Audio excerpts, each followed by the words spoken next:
Se- Seguimos en CX30 Radio Nacional, 11:30 AM por aire, radionacional.com.uy para el mundo por internet. Estamos en Facebook, en donde estamos, por Twitter, @en donde estamos, por Instagram, en donde estamos, Uru, y en nuestro canal YouTube, Mirá en donde estamos, canal que te permite que veas columna a columna editada en imagen y en sonido, un trabajo que realizan Mariana Peralta y Alejandro Barreto. Mirá en dónde estamos, ese es nuestro canal por YouTube, y ahí podés encontrarte con todo el material periodístico que estamos desarrollando en CX30 Radio Nacional ya hace más de 2 años, prácticamente para el tercer año. Desde, por supuesto, nuestra organización, nuestra asociación civil Libertas, una asociación civil que está precisamente abocada a esta tarea de divulgar, de investigar, de proponer, de difundir los valores republicanos democráticos y liberales, como así lo consagra la Constitución de la República. Nuestro número de contacto 093-829-272. Lo cierto es que se dio el resultado electoral ayer en Brasil, ganó Ignacio Lula da Silva, es el nuevo presidente de Brasil, por tercera vez, presidente en reelecto. Lula da Silva, después del Mencelao, después del Lavallato, después de estar preso, bueno, vuelve a ser presidente. Las izquierdas del continente contentísimas, envalentonadas evidentemente a partir de ahora, y vienen cambios importantes que habría que analizar desde el punto de vista político, el derrame político que esto va a traer, más que el tema económico en sí. En eso coincido con lo que ayer manifestó Javier Milei en el programa La Cornisa, analizando precisamente el discurso del presidente electo Ignacio Lula da Silva, la retórica de ese discurso. Porque el discurso de Lula fue un discurso socialista, es evidente, para aquellos que tenemos ya los oídos entrenados y también la vista, la visión entrenada, rápidamente vemos por lenguajes gestuales, pero especialmente por el uso de palabras, por el énfasis de determinados vocablos, por la retórica que se construye de acuerdo a los planes de gobierno que se van anunciando, que se trata de un discurso socialista del típico ya socialismo del siglo XXI, del más puro cuño, del socialismo del Foro de San Pablo. Es esa fórmula del socialismo, y esto nos indica que tiene un fuerte contenido de marxismo cultural, o el llamado neomarxismo, o el llamado postmarxismo. El marxismo cultural es la estrategia política revolucionaria para llevar a la sociedad hacia el socialismo, pero sin las armas bélicas y sin el economicismo clásico del marxismo-leninismo que cayó sobre sus propios pies de barro cuando se destrozó con la caída de la Unión Soviética y de todos sus países satélites.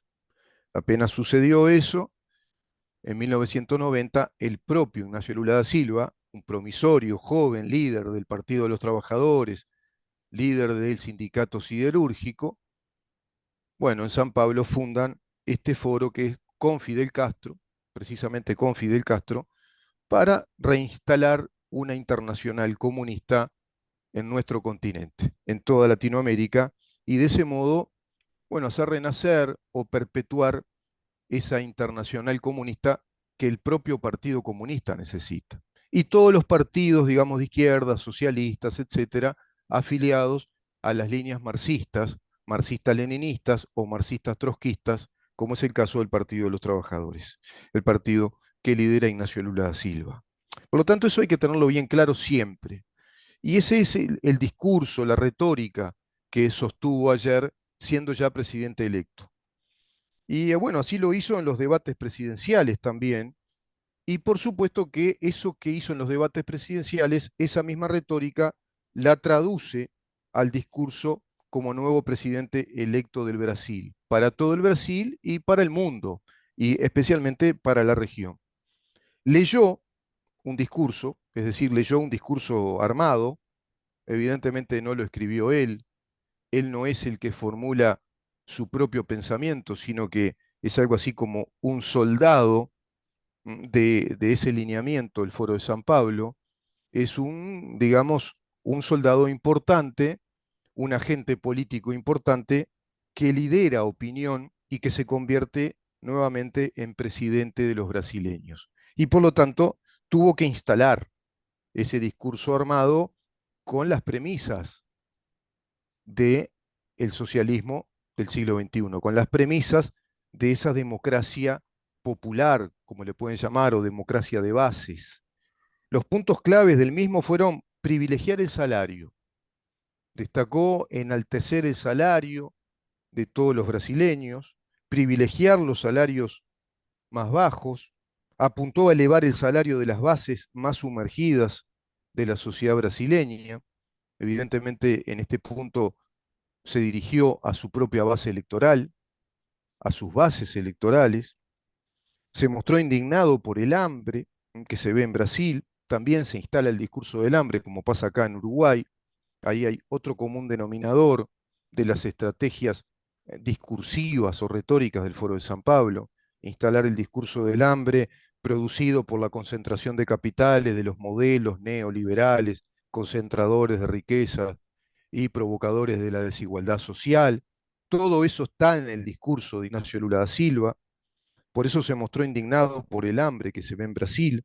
Falacias, porque vamos a ver después los números del crecimiento económico importantísimo que tuvo Brasil con la política económica que llevó adelante Paulo Guedes, el ministro de Economía, con todo el equipo de Economía en el gobierno de Jair Bolsonaro. Incluso un Brasil que se abrió más al mundo y que cumplió, digamos, con creces todas esas obligaciones que contrajo como país grande, de grandes dimensiones, la 13ª economía del mundo, que está internacionalmente obligada, presionada a que cumpla con determinados parámetros en lo macroeconómico.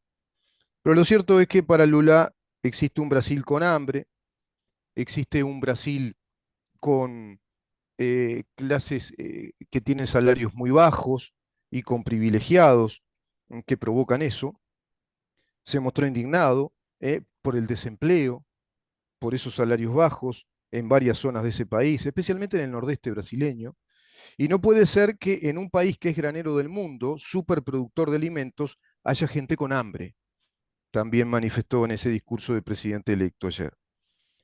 De este tipo de falacias económicas dijo unas cuantas, unas cuantas. Por otra parte, este es un tiro por elevación a todos los agroindustriales del Brasil. La agroindustria brasileña es la que hizo crecer fuertemente la economía brasileña, superando abiertamente, despegándose muy por encima del clásico lobby de San Pablo que es el FIESP. ¿Qué es el FIESP? Es la Federación de Industrias del Estado de San Pablo. Siempre fue ese grupo económico, ese mega grupo económico, que es un lobby unitario, digamos, muy condicionador de las políticas económicas de Brasil, digamos que de la década del 90 hacia atrás.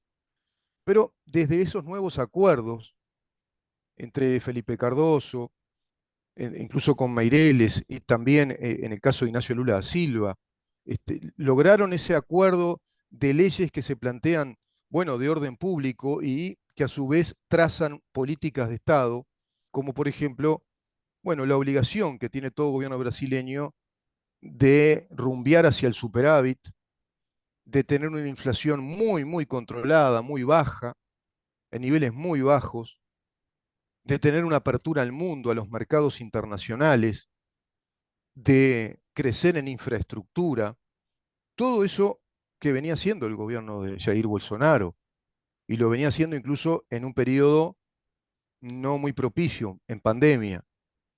Sobreviene una pandemia, 2 años de pandemia, y sin embargo Brasil crece notoriamente, combate también el tema del narcotráfico, del crimen organizado. Lo agroindustrial en Brasil desarrolló el PIB brasileño, que es el 51% del PIB de Sudamérica. El Producto Bruto que tiene Brasil, las riquezas que produce Brasil, son el 51% del PIB que podemos calcular a nivel de Sudamérica, para que se hagan una idea, ¿no? Tiene prácticamente un nivel de reservas, el Banco Central brasileño, de unos 340.000 millones de euros. 340.000 millones de euros que aproximadamente indican que son el 21, tanto por ciento del PIB brasileño. Le daría para soportar, si hubiera una catástrofe, incluso poder soportar necesidad de importación, pagos de importaciones, unos 20 años y 8 meses, se calcula. Esto está en datos macro. Bueno, la eficiencia en la institucionalidad del Estado, eso también lo destacó Ignacio Lula da Silva. Va a propender a la eficiencia de la institucionalidad del Estado. Traducido, más presencia del Estado en determinadas zonas o actividades, seguramente económicas. Habló de terminar con la guerra política que divide el país. Se encuentra con un país muy fracturado, quizá como nunca. Es un país altamente conflictivo, inestable en ese sentido, una sociedad fracturada. Se va a encontrar con un sistema político muy dividido y conflictivo, un Congreso partido a la mitad. Los estados principales de este Estado federal son bolsonaristas y son los estados productores de riqueza, por ejemplo. Y ahí están los lobbies importantes de los empresarios agroindustriales, principales exportadores al mundo de uno de los principales países exportadores de alimentos y también de minerales. Eso es el Brasil real, económicamente hablando. Y evidentemente los expertos dicen que Ignacio Lula da Silva es un hombre pragmático que en los hechos hace en gran medida lo contrario de los dichos, de lo que formula en su retórica política o en su discurso, porque es un hábil componedor, negociador, al extremo de que, bueno, protagonizó aquel escándalo del Mencelao, ¿no? Le pagaba, le daba guita del Estado, pagaba a gobernadores estaduales para llegar a acuerdos, para llegar a consensos. También dijo que va a proteger y a permitir el desarrollo de pequeños y medianos emprendedores brasileños. Traducido, habla de favorecer la creación de pequeñas cooperativas de productores. Enfatizó el discurso en el apoyo a la cultura, un país con libros y no con armas, un tiro evidentemente directo a las políticas de seguridad pública de Bolsonaro, quien combatió la delincuencia organizada desde el narcotráfico y puso preso a Marcola, y permitiendo así el desarrollo empresarial a gran escala, emprendió con una gran obra de infraestructura a un país que se colocó como la, bueno, decimotercera potencia económica en el mundo. 80.000 millones de dólares de superávit tiene Brasil, el Brasil de Bolsonaro. Te decía, unos 300, desde 340.000 a 380.000 millones de dólares se pueden calcular de reserva. Cumplió con el techo fiscal, cumplió con la reforma laboral, cumplió con todas esas políticas de Estado que propenden a la apertura de Brasil hacia los mercados internacionales y permitió este contexto de políticas desplegadas por la cartera de Paulo Guedes al enorme crecimiento del Brasil agroindustrial, que como les decía, superó abiertamente el desarrollo industrial del poderoso lobby del FIES de San Pablo, es decir, democratizó la productividad y llevó a Brasil a ser un gran productor de lo agroindustrial. El crecimiento del PIB entre 2020 y 2021 fue del 2,8% y se calcula que para este año el cálculo interanual del crecimiento del Producto Bruto Interno puede llegar al 3,5%, quizá más, después de pandemia, ¿no? Y después de este mundo en guerra e inflacionario. Tiene 4 meses de deflación, Brasil, un promedio interanual inflacionario que va a ser muy bajo y con un alto crecimiento también de la tasa de empleo. Todas falacias las de Ignacio Lula da Silva.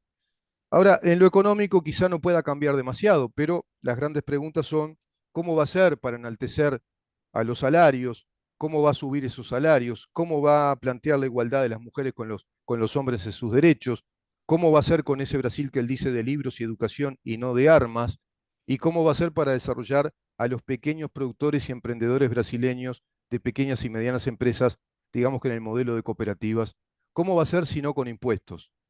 Va a tener que crear impuestos. Eso es creando impuestos, sacándole a otros que producen para trasladarle a modo de subsidios, de asistencialismo, a esas bases electorales. Y todo este mensaje es para el núcleo duro de votantes, pero también para el lobby del Foro de San Pablo y el Grupo de Puebla y para la región. Estuvieron ahí, por ejemplo, Mujica con el candidato natural a la presidencia por el Frente Amplio, que Yamandu Orsi. Por lo tanto, lo que hay que entrar a analizar es el derrame político que va a provocar la presidencia Ignacio Lula da Silva respecto a este devenir que va devengando intereses políticos cada vez más caros a los sectores políticos o gobiernos que no son de izquierda, como lo estamos viendo en nuestro país. Va a derramar un discurso político que va a propiciar precisamente mayor escalada de inestabilidad en nuestra región, particularmente en nuestro país. Estaban rápidamente y de modo significativo en ese, bueno, acto de reconocimiento, en esa instancia, digamos, en ese evento del resultado del nuevo presidente, estaban el expresidente Mujica con el candidato natural del Frente Amplio de la presidencia, Yamandu Orsi Pichón, de Mujica, mentado por Mujica. Evidentemente, todo eso es lo que hay que analizar, porque eso va a derramar en nuestro país el discurso de Lula. Cuando tengamos campaña electoral va a ser Lula presidente. Bastaría con tres, cuatro palabras de Lula apoyando a Yamandu Orsi y explicando las bondades de los gobiernos del Frente Amplio para que mucha gente incline su opinión, porque el gran presidente del gran Brasil indica que es mejor volver a los gobiernos de democracias populares, igualitarias, inclusivas, donde preferimos la cultura y los libros a las armas. Evidentemente ese es un discurso claramente dado por elevación al narcotráfico y a los lavadores de dinero. Narcotraficantes, quédense tranquilos. Él no habló de combatir el narcotráfico, no aparece en su discurso las políticas de seguridad pública, para nada, y aparecen sí, bueno, elevar los salarios sumergidos, sacar el hambre de Brasil, propiciar el desarrollo de pequeños empresarios nacionales, y todo eso va a tener un costo, impuestos. Entonces ahí hablamos de intervención del Estado, habrá más intervención del Estado. Ha sido tan grande el crecimiento económico, el modelo de Guedes ha sido tan exitoso que seguramente 4 años de malas prácticas económicas de Bolsonaro no se vayan a notar tanto, pero se irán a notar algunas deficiencias. Algunas no va a mejorar seguramente Brasil, sino que va a empeorar, pero no tanto. Y eso pasa desapercibido para la gran masa, pero lo que va a importar es el discurso, la retórica política hacia países como el nuestro, que van a estar en plena campaña electoral cuando esté en pleno gobierno Ignacio Lula da Silva. ¿Qué problemita se le viene a toda la coalición de gobierno actual, que no ha activado muchas cosas que tuvo que activar para desactivar muchas cosas que se activaron con este marxismo cultural que aún vivimos en el país en esos 15 años de políticas públicas y de legislación que llevó adelante el Frente Amplio? Esta coalición de gobierno no ha desactivado esa legislación neomarxista o de marxismo cultural, sino que por el contrario va propiciando más agenda de derechos, como lo hablamos hace un rato con el doctor Gustavo Zúñiga respecto a esta ley de la eutanasia. Increíble, ¿no? Aunque usted no lo crea. Nos vamos, nos reencontramos mañana a partir de las 10 de la mañana para seguir preguntándonos en dónde estamos. Chau.